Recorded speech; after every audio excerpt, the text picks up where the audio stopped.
Hello everybody and welcome back to Witchfix. Today I'm going to be looking at a film that I've actually seen once under my own steam. So, I mean, that's no guarantee of quality because I do watch some shit just off of my own accord. But today we're going to be looking at Satan's School for Girls, and this is the remake from the year 2000 and not the original film from 1973, which, I mean, give this video a like if you'd like me to review that one because I've actually never seen that one before. I'm given to understand that one of the actresses from it is in this remake, which also stars Shannon Doherty and Julie Benz from such amazing TV shows if you like witchy stuff and grew up in the 90s as Charmed and Buffy/Angel. So this is a movie that I have just watched, and I'm going to trigger warn for this one for suicide as well as for a inappropriate relationship between a teacher and a student, or however consensual that may be, and although both participants are of age. So this is a film about, it's sort of, I guess, a thriller because someone's trying to get to the bottom of a mystery. The mystery isn't very good, and it's kind of obvious what the solution is, but we'll get into that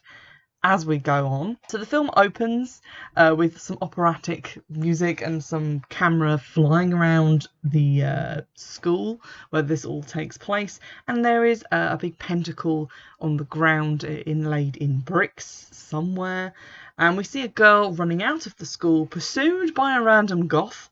We later find out that this girl's name is Lisa. So Lisa is the goth. The girl running out in tears is Jenny. She runs in tears to a taxi that just happens to be outside of the main building of this prestigious college. I don't know why there is just a taxi hanging around there. Maybe she called it in advance. I'll give them that. And then Lisa tells her that it's all in her mind, but Jenny is very set on leaving, so she leaves. We get some sort of planes whooshing, and then she is in a taxi in Seattle pulling up outside a residential house. She gets out, she's trying to reach someone called Beth on the phone. Beth will be our main character, her sister, played by Shannon Doherty. She doesn't seem to be getting an answer from Beth, but she does let herself into what I assume is Beth's house. So she lets herself in and starts kind of panickedly pacing around. She's clearly not in a very good place. We see a large crow or a raven, just like a big fucking blackbird, swooping around outside, and then its eyes glow red in some of the worst made-for-TV movie CGI I've ever seen in my life, which is an indicator of the quality of CGI for this movie. Because it's terrible, I actually think Charmed and Buffy had better CGI, but we'll work with what we have. The raven then turns into smoke to get into the house, which, I mean, fair. If you can, you can. And Jenny receives a spooky phone call, which doesn't appear to, like, say anything, because even after she's put the phone down, you can still hear the creepy voice saying her name. So I guess the voice is not on the phone, and the phone was just silent, but why would you creepy voice someone, like, out loud, but also phone them? It just seems like a very belt and braces spooky tactics, but there we go. She grabs a knife from a knife block to defend herself against whatever the fuck's about to happen, but knives don't tend to protect you from smoke women that appear on the ceiling with creepy horror faces and then stab you. So obviously she goes down. We then get a shot of Beth arriving, obviously, again, played by Shannon Doherty. She forces her way past the police and a guy called Ruben, who I'm guessing she knows, but we're never really clear on how, to get to her sister, who is dead. The police seem to have ruled this as suicide pretty much off the bat. And we get a little flashback to the funeral of their parents, revealing that they are orphans. We then find ourselves to be at Jenny's funeral, and Beth finds a card on a flower arrangement that has been sent by the Five, which is very concerning and makes her a little bit suspicious. She runs into a lady at the funeral called Melanie, who says that she was friends with Jenny before Melanie transferred to a different school, and she's really sad because it seems someone like Jenny to have killed herself because Jenny was such a happy and good-hearted person. So that's red flag number 2. Red flag number 3 is when Beth asks about the Five and Melanie gets all kinds of nervy and says that she doesn't know, but if anyone from Fallbridge College, which is the college that Jenny attended, asks about her, or if Beth happens to encounter anyone from Fallbridge College, she shouldn't say that she saw Melanie. Then Beth leaves the funeral in the company of, I guess, Ruben. The resolution that I watched this in was poor, so a lot of people looked very similar, which becomes a problem later on. But Melanie goes back to her car, which for some reason is parked in the cemetery, like on the sort of roadway that I guess like maintenance vehicles and hearses would use. But her car is just parked dead centre of that with no other cars around, so I'm glad she got murdered because she seems fucking inconsiderate.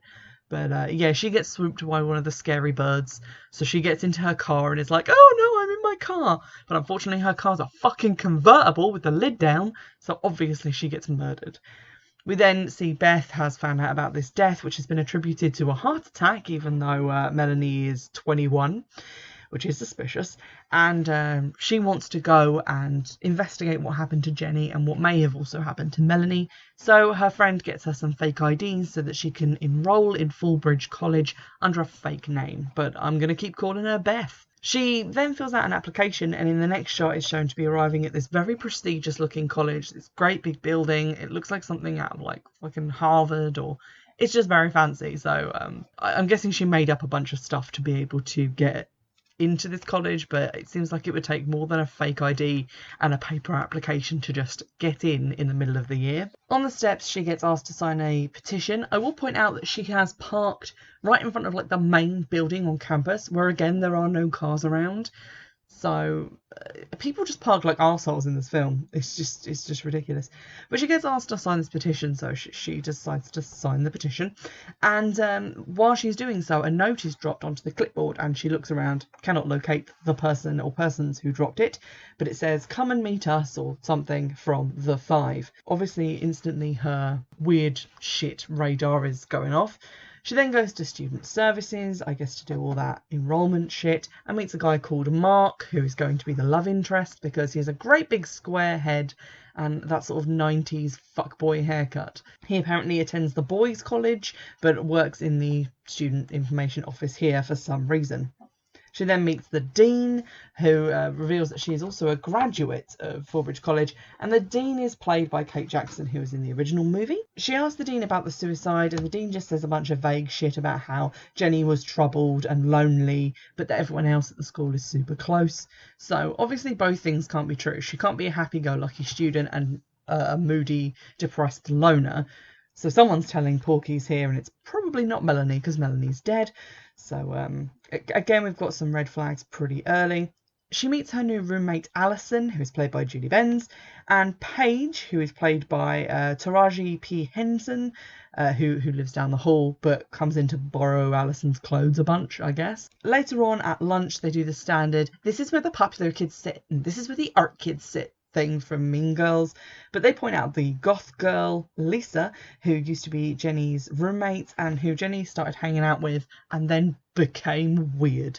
So a lot of pretty heavy suspicion is thrown on Lisa straight away, which obviously means that Lisa had nothing to do with anything, but the film's going to make it like super obvious that they're trying to put all the suspicion on her. This doesn't work for a number of reasons, but I'll get to those in a minute. They also refer to Lisa as Sabrina the Teenage Bitch, because humour died here in the year 2000. Everyone then attends a lecture on Catherine the Great, and the professor makes various eyes and keeps looking at Beth, which Alison seems to be annoyed by and seems to want the teacher's attention for herself. This is confirmed when in the next scene, which is a sorority party. The music for this doesn't actually kick in until like 2 minutes in. It's like really like low and quiet, and then suddenly gets turned up really loud, like someone just forgot. But there we go. And we meet Nick, who is the professor. He's there flirting with Alison and kind of groping her butt a bit.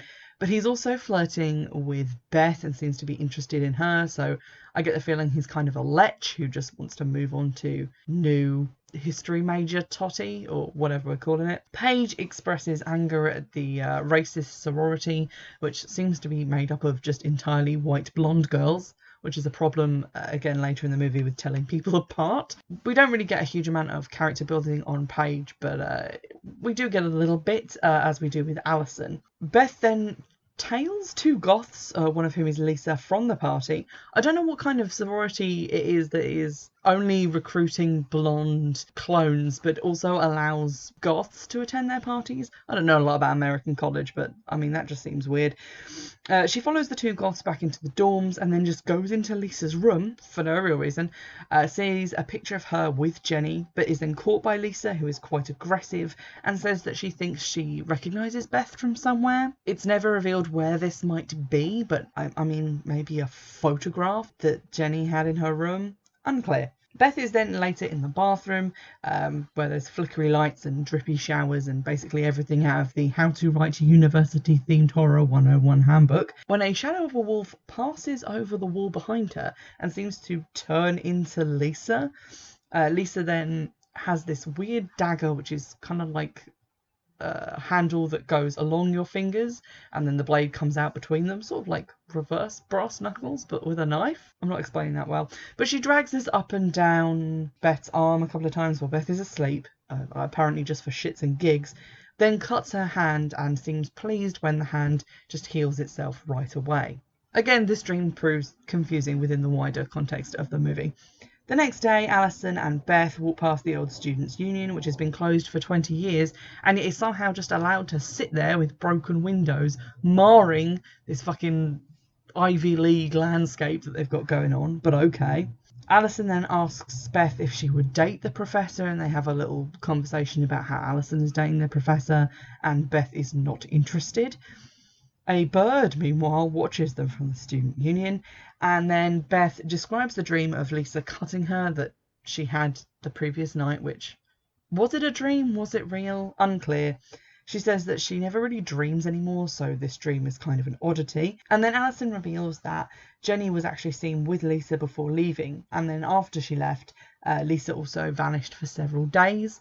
So again, more suspicion being heaped on Lisa, who, I mean, is transparently not the bad person, but there we go. We then see Lisa drawing an inverted pentacle in her notebook at an outside bench, and when Beth sits down near her, she gets up and kind of gives her a saucy come hither look, and then leads her into the abandoned Student Union. Once Beth has made her way through the corridors to what appears to be a great hall with a massive medieval-looking chandelier hanging from the ceiling. My Student Union didn't have that. It had rubberized floors. But there we go. She gets in there and is confronted by Lisa and another goth girl, and then a group of 3 other goth girls come in. So there's now 5 of them. And they basically just surround her and mock her and various other things, and then tell her to keep her distance. Beth then visits the library religion section to look up occult stuff and has a brief conversation with the blonde library assistant, who turns out to be another character we get introduced to again later on. She meets Mark while he's out cycling, and he asks her about the occult books, but she deflects this question, and then he invites her to go to a bar. She meets up with him, and he's with Hillary, who is the library assistant and also a blonde lady. Alison is also there, as is Paige. Hillary then reveals that she can read palms, and then she does it to Beth and says that she is surrounded by tragedy, feels alone, and that she wasn't to blame for the deaths of people. But Beth again deflects this and says that she doesn't know anyone who died. Mark then reiterates the rumours about Lisa being, I guess, a weirdo, to cast more suspicion on Lisa. When Mark walks Beth home, she admits that she was reading the occult books earlier, not for a class, but just because she's kind of scared of Lisa and something about her is weird. And then Mark then tells her that he's seen Lisa's private file, which alleges occult involvement and a possible lesbian crush on Jenny. Later on, Beth reads more of her occult books and then has another dream about some sort of orgy around a big tree, which is marked with an inverted pentacle. She sees Lisa approaching this tree and then being accosted by a bunch of cloaked and veiled figures who tempt her to participate, and says that they also invited Jenny to join, but that she and that she loved participating, which Lisa vociferously denies. Lisa is then attacked by a dog, which just appears to be murdered, and then Beth is woken by sirens and opens the window to look out and just sees Lisa's dead body on the ground, like right outside her window. This is also ruled as suicide. It's unclear as to what had happened or what was the cause of death, but they're just like, oh no, she just killed herself just randomly outside someone's window, because that's something that happens all the time. A memorial is then held, and Beth finds another flower arrangement that says it's from the Five. She asks the dean about it, but the dean doesn't bat an eyelid and says that she doesn't know anything about it. But Beth is still incredibly suspicious, so she asks Mark to bring her Lisa's file so that she can do some research on Lisa. Beth then reveals that the palm reading was accurate, but then also says that she has similar psychic abilities, and that when she was a little girl with her sister, they used to play a game where she would guess playing cards and she would always get them right, and sometimes she could dream the future, and in fact predicted her parents' death after they'd already gone out and were about to have their car accident. After this, her dreams stopped for a while until this thing with Lisa, so she's kind of worried that these things are coming back. She then describes the place she saw in her dream, and Mark helps her out by saying that that is the devil's place, and offers to take her there. We see that Alison is kind of suspicious of Nick and confronts him and says that he was having an affair with Jenny, and that when he breaks up with her, he better break up with her nicely or she'll dob him into the authorities. So it's pretty clear that their relationship is all kinds of fucked up. Mark and Beth then go to the devil's place, and he says the tree was used to hang witches, and so it's all cursed and haunted. Nothing ever really comes of this, but I guess it's just something creepy to attribute to the place. Then like a weird grey point of view thing follows them, which I think is maybe meant to be the dog, because dogs are colourblind. Mark then promises to get Beth Jenny's file so that she can look at that as well, and because I guess he just doesn't believe in privacy laws or rules. They then play the card game, and Beth gets all of the cards right, and then some romantic shit happens and they bang. Later, while Mark and Beth have some romantic conversations, we get to see a ritual being performed at the big pentacle on the ground at the Devil's Place. This involves Paige, Alison and Hilary, and then the dog appears and transforms into a blonde girl who we only see from the back. And they do a ritual which is calling the fifth member of their group. So one, it's pretty ballsy to call yourselves the Five when there's only fucking 4 of you. And two, we don't see who this girl is, and I was wondering like if that was meant to be a surprise or something. But then later when we do find out, it's just this random girl who was talking to them at the sorority party. And I felt like we had backstory on Alison and Paige, not as much on Hilary, but we did get a good number of scenes with her in, and the whole palm reading thing to tip us off. But this other girl, whose name I don't even know, is just sort of thrown into the mix, I guess because they needed a 4th girl and they couldn't be bothered to characterise one.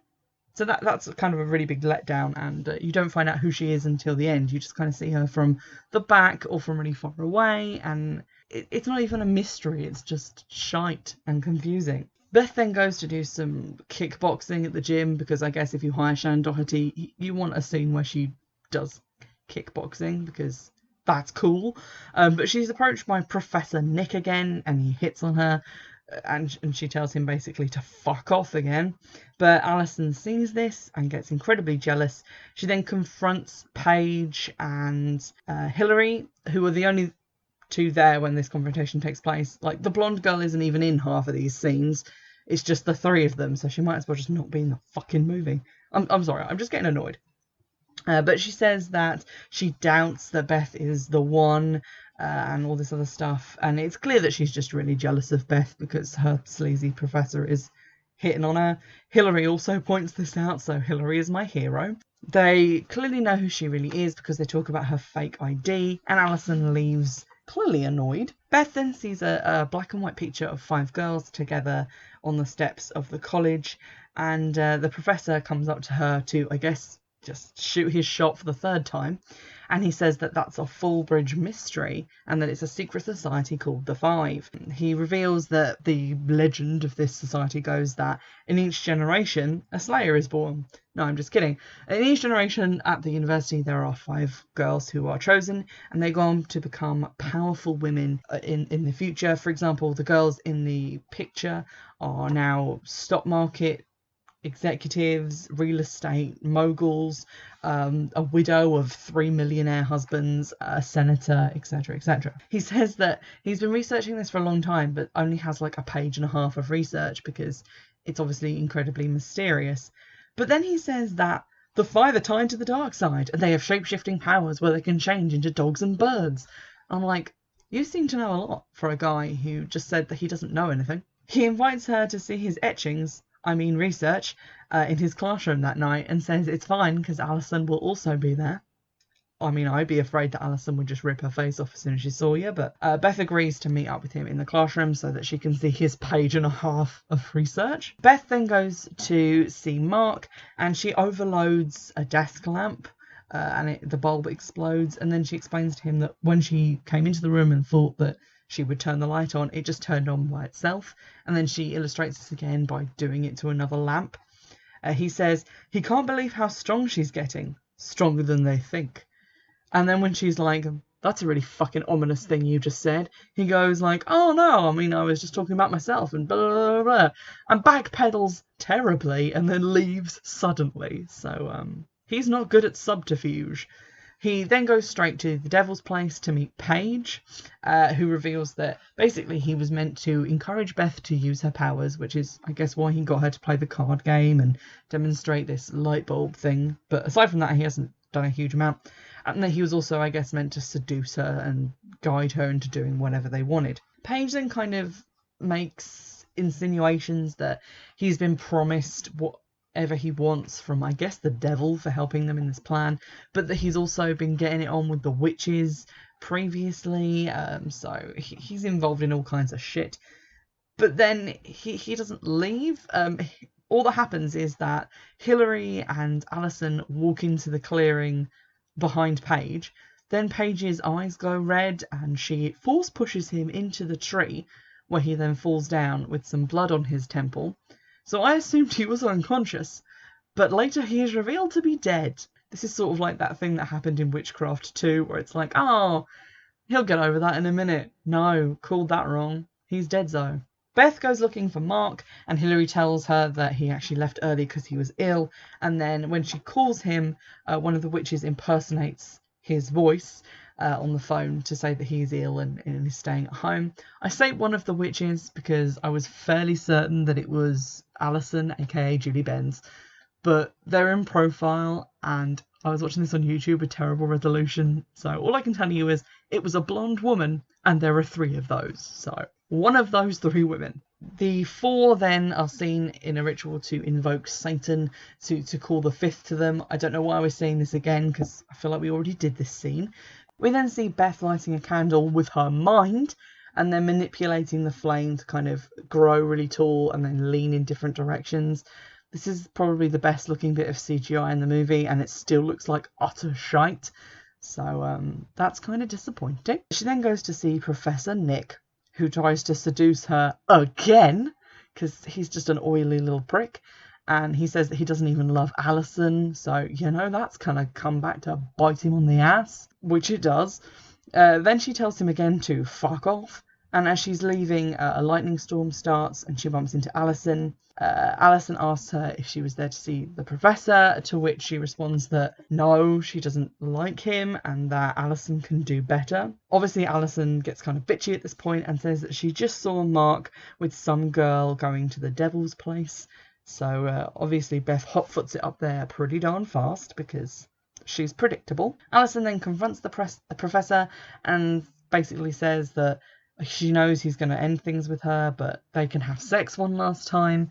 I don't know why she says this, because as soon as he's like, oh yeah, that's cool, she turns into a dog and murders him. So, she's a really powerful witch, ostensibly. She doesn't need to make him think they're going to have sex in order to get within 3 meters of him so that she can turn into a dog and kill him. But okay, she just decided to toy with him a little bit, I guess. Beth then arrives at the Devil's Place and finds Mark, who I thought was still unconscious, and thought he'd been unconscious for a while at this point, but as previously stated, he's dead, and someone has drawn 666 on his chest. For some reason, she then goes to the student union, even though the only interaction she's had there was with Lisa, and Lisa's dead. So we know it's not Lisa at this point, which is why it was stupid that they tried to set her up to be the suspicious one when she obviously wasn't. But I don't know why she would then go to the student union, because it has no connection to the witches, just to Lisa. But there we go, she goes there, and wouldn't you know it, she's correct, because in the weird Great Hall area, a load of candles and a pentagram have been set up as if for a ritual. She's then greeted by Alison, Paige and Hilary and the random sorority girl who also shows up and is there, I guess. And then the dean comes in as well, revealing that she's also involved, to the surprise of no one. The dean says that their master has been waiting for Beth since her birth, and that is the reason she was born and why her parents and her sister had to die. So, obviously, as is the case in many films, the best way to get someone on the side of your evil scheme is to say that you killed their entire family and everyone they ever cared about, because then they obviously want to do whatever you want and be your friend. No, that never works. She then says that Beth is there to strengthen and solidify them so that they can become the next 5 and become really successful when they obviously leave college. A projection of Jenny and Beth's parents then appears to tempt her into accepting witchcraft and so that she can see them again and be with them. And then Mark appears, so this is the point at which I realised he was dead. And I guess to also tempt her into becoming a witch. Beth then tries to run away, but she is psychically moved back to the point at which she was when she started running by the dean. And then some shitty CGI kind of smoke tentacles start coming out of the witches and surrounding Beth and holding her in place. Then everything goes dark, so I guess there was a commercial break here. But when we come back, there's suddenly no smoke and all the witches are wearing robes, including Beth, so some time has passed. I'm not sure what the smoke was for. The initiation then begins and Beth completes her vows to Satan and is then taken into the pentagram to complete the ritual. But then she says, like, oh no, I don't actually agree to this. And then the chandelier above them explodes, covering everyone with sparks, and the witches rush around with their Sonic the Hedgehog speed, looking ridiculous. She then electrocutes them from the chandelier, and they burst into flames while flailing around in the terrible CGI. The dean then steps forward when all the other witches are dead and congratulates Beth on her strength, but says that she can't escape this, it's her destiny. Beth begs to differ because a lightning bolt comes through a window, strikes the dean, and then she falls backwards and melts like she's made of margarine. Sort of like what happens when you look into the Lost Ark, but less terrifying to small children and more just generally shit looking. So obviously she's now dead. We then cut from this scene, which I guess you can explain it pretty well because all the bodies seem to have disappeared.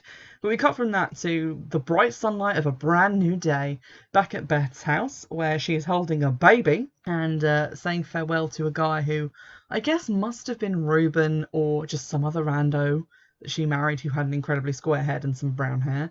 But he leaves in the car and she's like, bye, honey, and then takes the kid into the garden to water some flowers. So it's definitely been well over a year because obviously she had to get pregnant and then have the baby. And then that baby is no longer like a newborn. It kind of looks like it's one. So there we go. She goes into the garden, waters 2 flowers, and then the phone rings. So she puts the baby in a playpen outside and goes to answer the phone.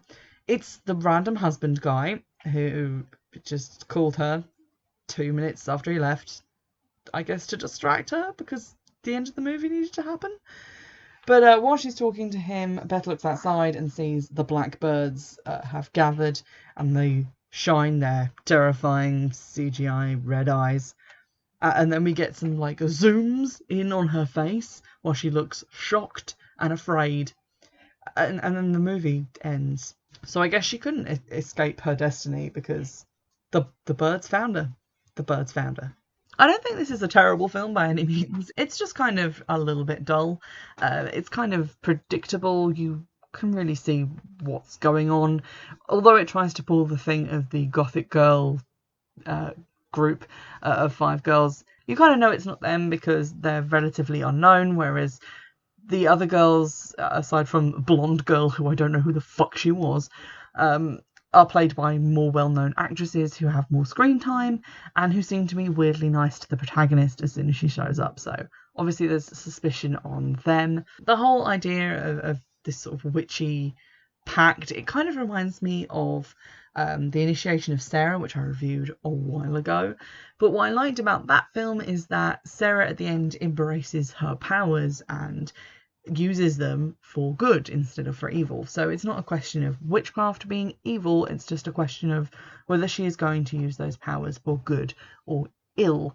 And I feel like that's what this film was missing. I kind of wanted Beth to accept the powers that she had repressed after her parents' death, which had obviously traumatized her, to accept them and to use them for good, as opposed to just, I guess, to go back to having a normal life and then get murdered, which is kind of a weird ending for a film that doesn't even really read like a horror film. It just reads like a supernatural thriller.